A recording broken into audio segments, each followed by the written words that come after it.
Masyarakat tolonglah bahu-membahu. Ini bukan aib. Ini bukan sesuatu yang harus ditutup-tutupi.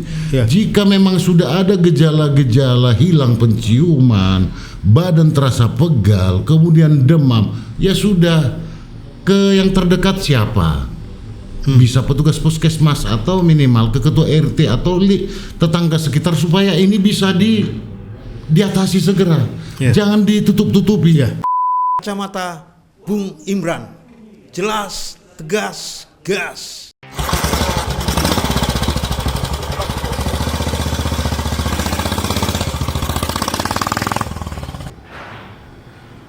Oke, kembali ke kacamata Bung Imran. Salam sehat bagi warga Siantar, warga Indonesia dimanapun berada. Kita kembali membahas berbagai hal yang sangat sensitif, yang sangat penting, yang berkaitan dengan kehidupan manusia. Kali ini kita akan membahas masalah pandemi COVID-19 yang kita tahulah di mana seluruh belahan bumi di Indonesia sedang dilanda pandemi COVID, termasuk kota Siantar.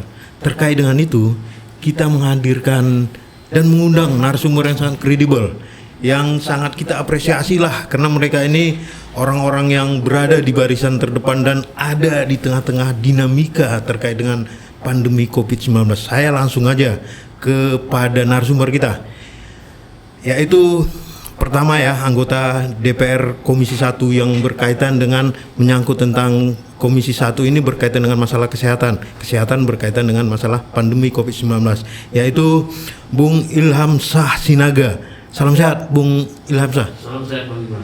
Kemudian yang sangat kita apresiasi juga, seorang sekretaris tim Satgas COVID-19 Pemko Siantar yang juga sebagai kepala PLT Badan Penanggulangan Bencana Kota Siantar, yaitu Bung Daniel Siregar. Salam sehat Pak Daniel Siregar. Salam sehat Bung Iman. Ya, kita tahu ya, Siantar kan semakin hari semakin peningkatan tentang pandemi, walaupun kita masih di level 3 di zona orange, tapi ini bisa sangat mengkhawatirkan apabila ketidakpedulian kita bisa masuk ke level 4, yaitu masuk zona merah. Kita tidak menginginkan itu. Tapi yang jelasnya saya langsung aja lah kepada Bung Ilham Shah. Beliau ini bersama Komisi 1 sudah melakukan sidak ya, kalau nggak salah beberapa hari terkait dengan masalah pandemi COVID dan menyangkut tentang nakes juga dan puskesmas. Mungkin bisa dipaparkan Bung Ilham. Baik, terima kasih Bung Imran. Ya, selamat pagi warga Siantar, salam sehat.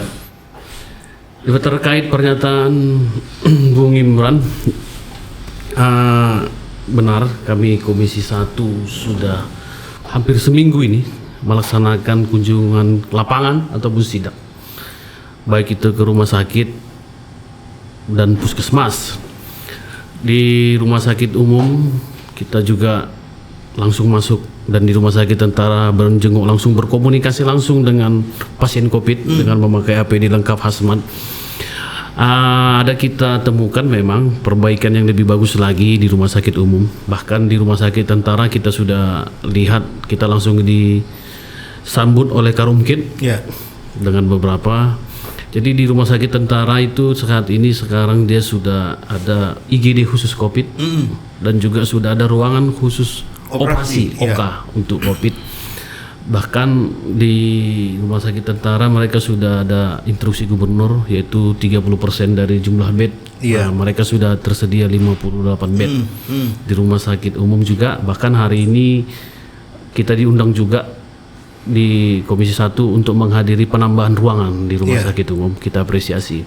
Termasuk penambahan ruang ICU ya?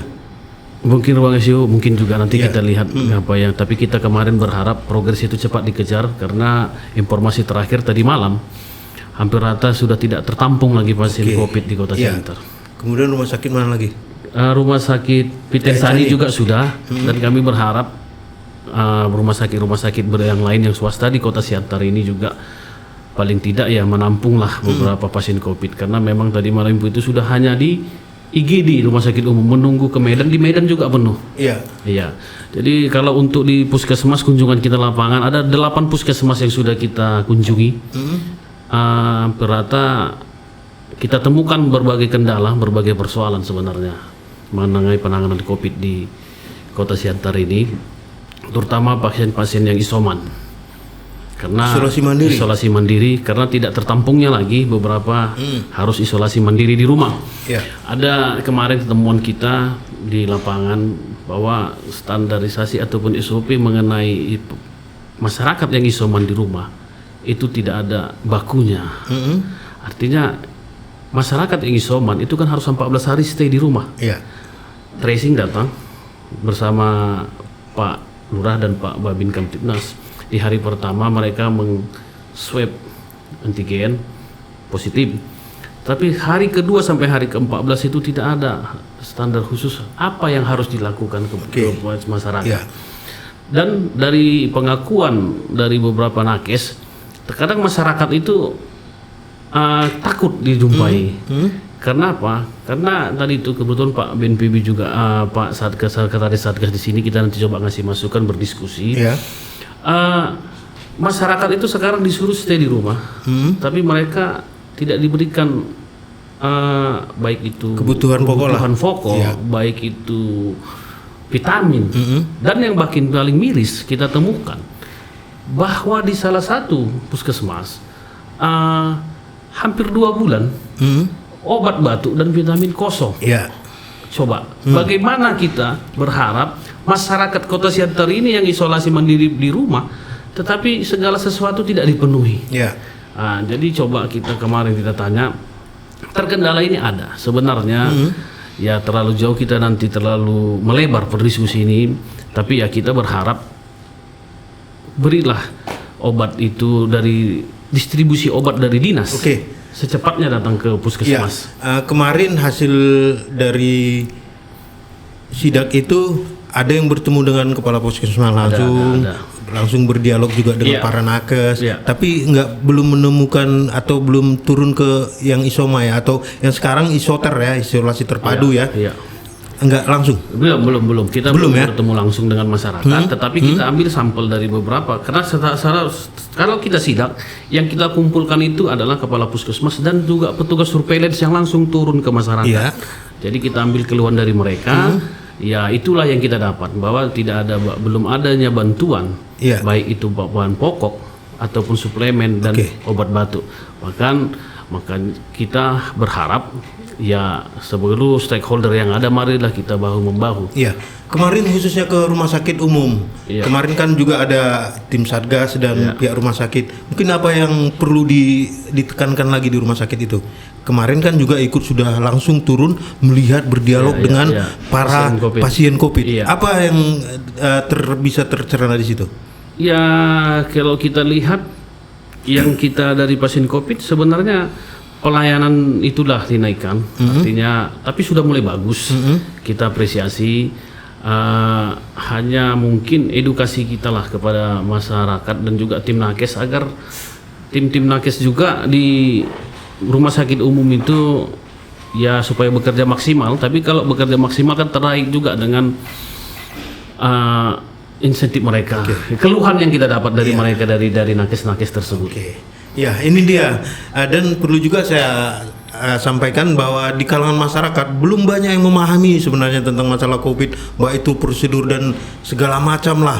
Bahkan tingkat kunjungan ke rumah sakit ini semakin kecil karena ada rasa ketakutan. Tapi paling tidak dinamika apa mungkin yang mau disampaikan oleh Pak Daniel terkait dengan problema dan prosedur segala macam lah, silakan. Jadi memang begini, prediksi soal kenaikan ini sudah kita prediksi jauh hari sebelumnya. Nah untuk itu Satgas sudah melakukan konsolidasi, terutama untuk menambah pusat isolasi terpadu.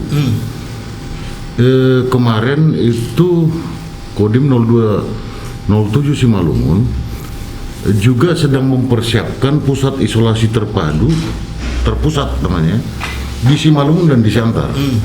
Nah kalau di Siantar kebetulan kita kan sudah ada ini rumah singgah. Ini sedang proses pembenahan untuk meningkatkan lagi kapasitas tempat tidur yang selama ini hanya 48. Tapi sebelum ke sana yang diisolasi itu ada di beberapa tempat ya, termasuk rumah singgah. Yang isolasi itu hanya di rumah singgah. Di rumah singgah ya? Hanya di rumah singgah. Yang selama ini kan lebih banyak isolasi mandiri di rumah. Iya, di rumah. Nah, yang isolasi mandiri di rumah ini yang menjadi persoalan seperti yang disampaikan Pak Ilham tadi, bahwa belum ada satu pola atau SOP yang ditentukan oleh Dinas Kesehatan sebagai ketua bidang penanganan kesehatan. Belum lagi kita tidak mendapatkan data yang akurat akibat banyaknya warga masyarakat ini sekarang melakukan swab mandiri tapi tidak terdata. Bahkan ada warga kita yang tidak melalui Dinas Kesehatan maupun Satgas itu melakukan pengobatan ke Medan. Data akurat ini seharusnya itu pihak puskesmas atau katakanlah ada posko di kelurahan. Sebenarnya kan begini, ini yang masih kita konsolidasi. Sudah dibentuk Satgas di tingkat kelurahan kecamatan. PPKM yang dilakukan ini muaranya adalah bagaimana supaya sampai ke tingkat RT ada pemantauan. Ada pemantauan oleh posko RT ini, sehingga nanti kalau terjadi sesuatu di sini, warga sekitar yang akan bergotong royong dahulu. Ini kan tidak bisa semua dimonitor oleh puskesmas. Nah, kalau ini jalan, saya kira data-data yang tidak akurat tadi, yang belum terdata sampai ke tingkat Satgas Kota, ini akan bisa kita penuhi. Jadi diambil oleh pihak puskesmas kemudian disandingkanlah ke Satgas gitu ya? Iya. Nah, kemudian lagi bagaimana juga bahwa penanganan ini berangkat dari pengalaman 1 tahun lebih. Ini tidak bisa hanya pemerintah. Ini harus gotong royong. Ini harus gotong royong. Makanya beberapa waktu ini kita mencoba melakukan pendekatan komunikasi kepada beberapa organisasi yang peduli tentang ini supaya ini ayo mari kita bergotong royong untuk bahu-membahu, minimal menolong keluarga sendiri dan di sekitar rumah di mana kita tinggal. Ini sebenarnya kebutuhan apa ini perlukan? Katanya tenaga kesehatan juga masih kurang, kemudian juga perangkat-perangkat di beberapa rumah sakit termasuk yang 30% ada rumah sakit yang belum terpenuhi. Ini kan sesuai dengan kebutuhan kita kayaknya belum ya? Belum. Jadi kan ini sepertinya begini, rumah sakit Jasamin sedang berbenah untuk mencapai angka bor 30%. Kalau rumah sakit Intra kan sudah melebihi 30%. Ada kemarin Pita Insani kita dorong dari 17 menjadi 30. Ini masih kita dorong lagi supaya meningkat lagi ke angka 50. Nah, kemudian ada tata letak dan tata ruang rumah sakit yang tidak memungkinkan. Termasuk rumah sakit harapan. Nah, kita juga lagi lakukan pendekatan kepada rumah sakit Horas Insani. Dari segi tata letak ini sangat cocok. Tapi selama ini nggak diberdayakan tuh ya rumah sakit Horas Insani? Konflik internal di mereka itu yang membuat kita agak terhambat untuk melakukan pendekatan. Jadi selanjutnya ketika katakanlah penanganan lebih fokuskan, kan Rumah Sakit Umum Jasamen Saragi merupakan rujukan khusus. Penanganannya kadangkala karena banyaknya akhirnya agak gelagapan gitu. Ya terus terang aja memang ini dilema kan, tapi juga tak bisa dipungkiri. Dia juga dokter ini kan bisa bertugas di sampai 2-3 rumah sakit. Dia PNS-nya di Rumah Sakit Jasamen, tapi dia juga di swasta juga dia praktek dan itu dimungkinkan. Kan begitu. Nah, kewalahan kita memang terus terang aja kekurangan tenaga nakes, apalagi spesialis paru. Spesialis paru kan ini yang di peringkat 1 untuk dokter penanggung jawab pasien, yang menentukan seseorang suspek atau probable ketika hasil PCR ini belum keluar. Tapi mungkin gini, mungkin Pak Daniel bisa tentang awal ketika masyarakat mau prosedur untuk dia mengetahui positif atau tidaknya gimana? Awalnya sebenarnya begini, kalau dulu sebelum ini merebak, ini kan tenaga kesehatan kita dari puskesmas masih bisa menghandle. Ada ditemukan 1 orang positif, kontak erat minimal 25-30 ini kan harus langsung di tracing. Setelah lakukan tracing baru lakukan testing, swab antigen. Nah sekarang begitu merebaknya ini orang sudah pada khawatir, takut, akhirnya melakukan swab mandiri tanpa ada komunikasi dan dilaporkan ke puskesmas. Nah di sini banyak Kemudian pihak rumah sakit atau fasilitas kesehatan juga tidak menginput data ini secara utuh dalam satu hari itu, sehingga bahkan ada data yang tertinggal. Iya. Data yang harusnya ditampilkan sekarang itu bisa 2-3 hari lagi baru bisa tampil. Keluar. Nah, kemarin itu caranya adalah kita mencoba untuk melakukan pendekatan yang lebih efektif dan elegan. Setiap rumah sakit yang melakukan swab antigen termasuk klinik dan dokter pribadi adalah kontak narahubung. Ketika dia tidak mampu menginput data, maka setiap kapus, kepala puskesmas, ini menjadi narahubung. Contoh misalnya si A. Si A ini melakukan swab antigen di rumah sakit X. Iya. Kemudian rumah sakit X ini cukup mengirimkan kepada di mana si pasien ini yang melakukan swab antigen ini berdomisili berdasarkan alamat KTP. Iya. Dikirim sehingga puskesmas telah menindaklanjuti untuk memotong itu mata rantai itu, karena nggak bisa semua terdata satu hari itu. Jadi akhirnya ada beberapa rumah sakit ya, termasuk klinik juga yang bisa melakukan itu ya. Iya. Dan ini dikoordinasikan tim Satgas memantau itu pastinya. Ya, dan kita minta kemarin itu agar dinas kesehatan lebih proaktif untuk melakukan penertiban agar ini semua bisa. Ada apa? Kenapa harus ditertibkan? Iya, ditertibkan dalam pengertian begini. Kalau semua bisa melakukan itu, nanti seorang dokter juga akan bisa melakukan itu di rumahnya pribadi. Bahaya juga dia. Berbahaya sekali. Nah, ini yang kita minta ditertibkan. Itu dia. Kita pikir Pusat ya. Ya. Bisa hasilnya mungkin bisa lain. Katakan hasil ditentukannya A, ternyata dibuatnya B gitu misalnya. Nah, itu bisa-bisa saja terjadi. Bisa saja, ya. Kalau ini tidak dikendalikan oleh dinas kesehatan, ini kan bisa melebar kemana-mana. Ini catatan khusus nih. Makanya Satgas sudah meminta kepada dinas kesehatan untuk menertibkan ini. Siapa saja yang bisa mengeluarkan swab antigen, jangan bisa semua. Mungkin upaya disegerakan lah ya. Ya, ini harus segera. Segera ya. Jangan ditunda-tunda. Karena kalau ini dibiarkan, ini kan bisa melebar kemana-mana. Iya. Bisa-bisa kita naik ke zona merah karena itu memang kalau masih terdata. Kalau tidak terdata, mereka lakukan kontak dengan masyarakat dan lain-lain. makin banyak terpapar. Ini dia. Ini yang kita makanya harus dilakukan segera. Seperti gunung es, hanya Tinggal menunggu mencair. puncaknya aja kelihatan, padahal budinya di bagian dalam itu tidak kelihatan, sangat banyak. Tapi yang jelasnya kita pikir banyak. Katakanlah kan bukan hanya rumah sakit di Siantar aja yang menjadi rujukan, ada beberapa rumah sakit yang lain. Itu kenapa harus dirujuk gitu ke tempat rumah sakit lain? Kan tentu ada pertimbangan dari dokter yang menangani.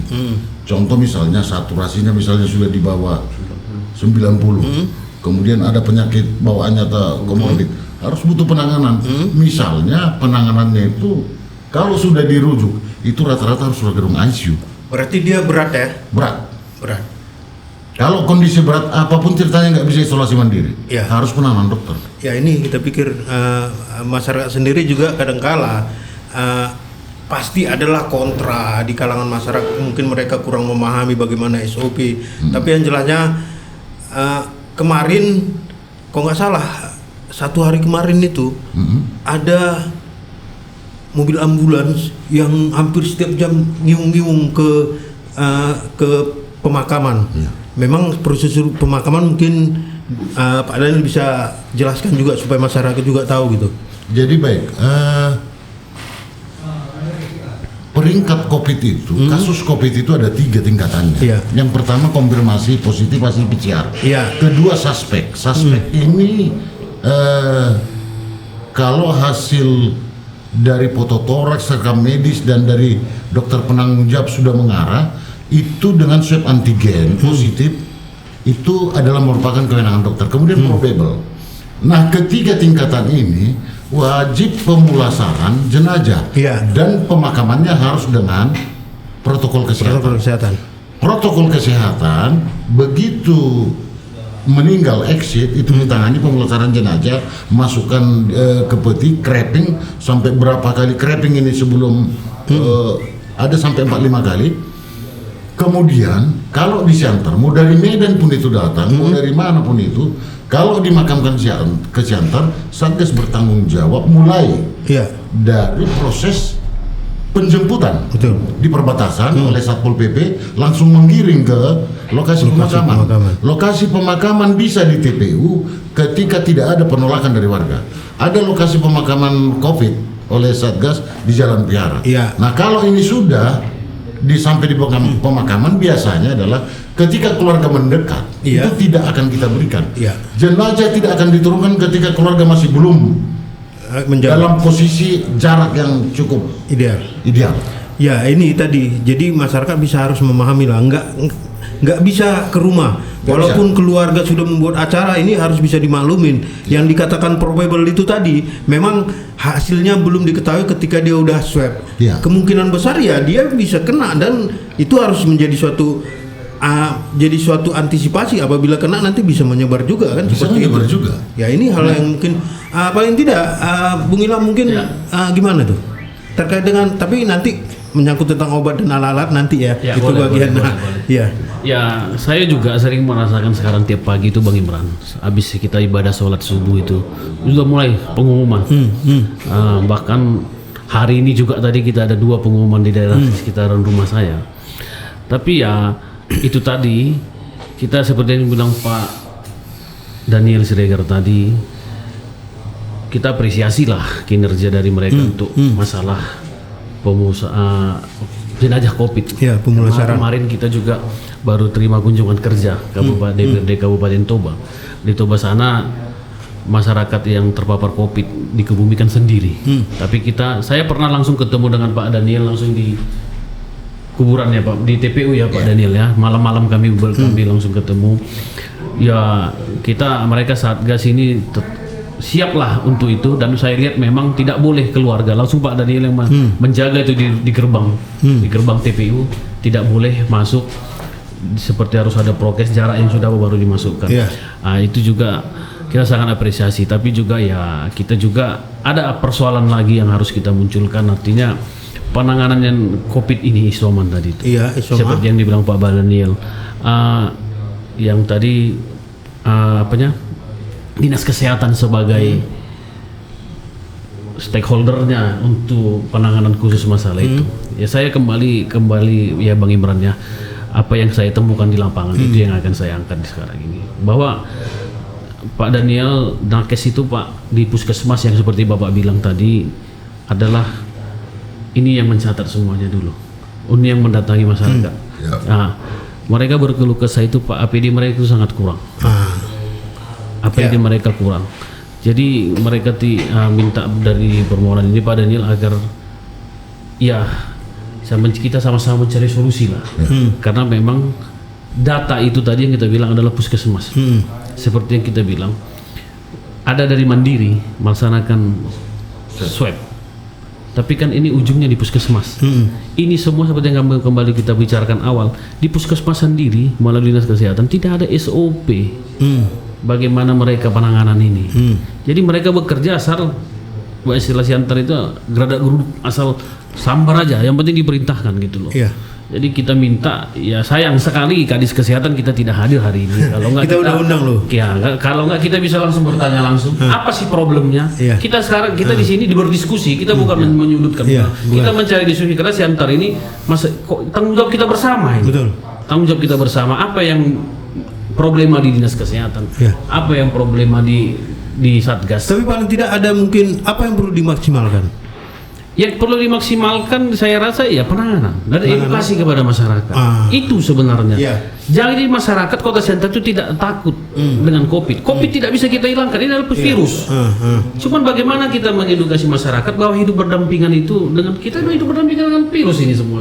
Kita tidak tertutup kemungkinan di ruangan ini udah ada yang kena virus. Karena virus itu tidak nampak. Jadi mari kita mengedukasi supaya jangan takut loh dengan virus itu. Itu yang perlu. Selain itu tadi kita naikkan imun dekat imun itu sangat erat kaitan dengan vitamin. Betul. Itu tadi vitamin itu artinya kembali lagi kita Pak Daniel kan. Artinya kita bukan menyudutkan bukan apa. Ketersediaan vitamin itu. Kalau sudah nakes tidak ada juga tersedia vitamin, bagaimana lagi dengan masyarakat? Karena mereka adalah ujung tombak sekarang. Seperti yang Bapak Daniel bilang, mereka lah sekarang yang menjumpai masyarakat isoman itu. Iya kan? Ya, kita berilah mereka fasilitasnya apa. Kita berikan APD-nya, kita berikan mereka vitaminnya, suplemennya. Karena masalah itu kan semua kita serahkan di eksekutif. Ya, mereka lah yang tahu bagi peruntukan itu. Tapi kalau bisa ya tepat sasaran lah itu. Jadi ini peran serta masyarakat, kita pikir ada slogan 5M ya, tadinya 3M, kemudian PPKM. Ini mungkin bisa dipaparkan oleh Pak Daniel lah. Ya baik. Tadi saya coba nyambung dulu, terima kasih Pak Ilham atas informasinya, dan kami akan coba tindak lanjut ini bagaimana soal ketersediaan APD itu. Sebenarnya kan ada anggaran BTT yang bisa dipush oleh Dinas Kesehatan untuk membentengi semua. Belum juga lagi bagaimana ada bantuan dari provinsi yang bisa juga kita peruntukkan untuk itu. Nah, sebenarnya ini masalah klasik, tapi terima kasih, saya akan coba nanti langsung gas ke sana supaya jangan sampai nakisin jadi korban, karena mereka garda terdepan loh. Oh iya. Mereka garda terdepan. Harus. Ya, jangan jadi ketika mereka harus mengorbankan dirinya, sementara dirinya tidak diasup, dilindungi. Diasup dengan apa? Asupan gizi, vitamin, suplemen. Sehingga kita tahu ada nakes juga yang terpapar kan? Banyak. Semalam catatan kita itu ada 2 puskesmas yang kita kunjungi, di Tomohon 7 terpapar, di Martoba 7 terpapar. Ini kan akan melebar kemana-mana ketika mereka ini sudah terpapar dan puskesmas di lockdown. Kemana masyarakat lagi dalam situasi yang pelik ini? Benar. Kan begitu. Nah, langkah pertama sebenarnya untuk seperti ini ya, di tengah situasi Siantar sekarang, grafiknya sudah mulai menaik. 3M ya, memakai masker, menjaga jarak, mencuci tangan, sering mencuci tangan atau hand sanitizer, itu wajib dilakukan oleh setiap orang dimanapun dia berada. Kemudian harapan kita ke depan dalam situasi seperti ini, mulai tanggal 26 kemarin, 26 Juli sampai 9 Agustus ini, pesta kita diadakan. Ini supaya kerumunan tidak terjadi. Nah, kemudian membatasi berinteraksi keluar kalau bukan hal penting dalam situasi sekarang itu sangat penting. Makanya ketika kemarin ada coba-coba sekolah melakukan tatap muka, terutama di Siantar Barat, itu kita apresiasi camat beserta muspikanya langsung door to door. Bahkan ada lagi ketika sekolah sudah diseser, sekolah ini pintar juga menggeser tatap mukanya ke rumah-rumah, disosor juga, sehingga camat itu sekarang ya. Kami harapkan juga agar camat-camat yang lain melakukan hal yang sama, menggedor ini supaya kejadian-kejadian ada klaster baru itu juga kita bisa hindari. Kemarin ada kita dapat informasi bahwa ada siswa yang sedang bimbingan tes di 2 bimbingan tes di Siantar Selatan dan Mariat. Dan sampai sekarang itu siswanya ada 7 orang sedang isolasi di rumah singgah. Dia terpapar dari ibu bapak kosnya. Nah, begitu kita tahu langsung kita tutup. Nggak bisa beroperasi. Jadi udah di tracking? Sudah di tracing. Nah, ketahuannya ini di tracing oleh Puskesmas Karo. Yang terpapar ini suami istri. Ternyata di situ adalah kos-kosan. Semua penghuni kosnya positif. Nah, yang ini yang kita takutkan supaya ini jangan jadi klaster baru. Harapan kita ke depan, masyarakat tolonglah bahu-membahu. Ini bukan aib. Ini bukan sesuatu yang harus ditutup-tutupi. Jika memang sudah ada gejala-gejala hilang penciuman, badan terasa pegal, kemudian demam, ya sudah ke yang terdekat siapa? Bisa petugas puskesmas atau minimal ke ketua RT atau tetangga sekitar supaya ini bisa diatasi segera, jangan ditutup-tutupi karena kita mulai, makanya saya katakan kita mulai dari lingkungan di mana kita tinggal. Kalau ini sudah tidak steril, langsung aja sampaikan begitu. Jadi inilah bukan aib kata Pak Daniel, bukan aib. Jangan di stigma negatifkan benar. ke masyarakat seolah-olah ini hantu bagi mereka. Tapi ini menjadi terkucilkan juga bisa jadi permasalahan baru. Jadi begini, saran kami kan kalau boleh, ini ada semacam testimoni atau Narasumbernya ini juga adalah mantan-mantan alumni Covid juga bisa diundang ini Oke, untuk mantap. menceritakan Ya. pengalamannya dan bisa dibagikan kepada warga kota. Ya, nanti kita bisa ada kesempatan berbeda. Tapi terkait dengan itu kan bermunculan relawan-relawan yang Betul. sangat peduli. Ini gimana nih? Ini hal yang cukup positif dan bagus. Dan itu begitu kita tahu langsung saya kontak. Artinya kebetulan kan kontak personnya ini begitu kita kenal kan gitu. Terus kemudian ada tenaga dokter. Tenaga dokter yang mau jadi relawan. Ya. Artinya kalau kunjungan seperti yang dilakukan petugas puskesmas itu juga mungkin hal yang sangat tidak mungkin karena kesibukannya. Minimal kita minta bisa nggak nomor kontak dokter ini kita bagi agar ketika ada konsultasi by phone atau telemedicine bersedia, ada yang bersedia. Iya. Nah, artinya begini, kita juga kan hal awam dalam pasien ini kan harus ada orangnya, orang tepat ini ada Ya, medis dokter. dokter. Medis, jangan kita ambil lagi tenaga medis, Iya. itu nggak pas. Supaya ini yang memberikan semangat kepada si pasien sehingga pasien ini bisa cepat pulih. Iya. Tapi inilah memang kita pikir tingkat kesembuhan lebih tinggi dari tingkat kematian ya. Iya, masih lebih tinggi tingkat kesembuhan. Iya. Itu fakta. Fakta. Jadi Itu jangan fakta. takut. Kita pikir hal seperti ini jangan menjadi stigma negatif dan masyarakat juga harus saling mendukung. Paling tidak perlu kejujuran. Tapi sebelum sana kita akan bahas lagi masalah obat, vitamin, termasuk dengan cara perasaan lainnya. Kita reses dulu.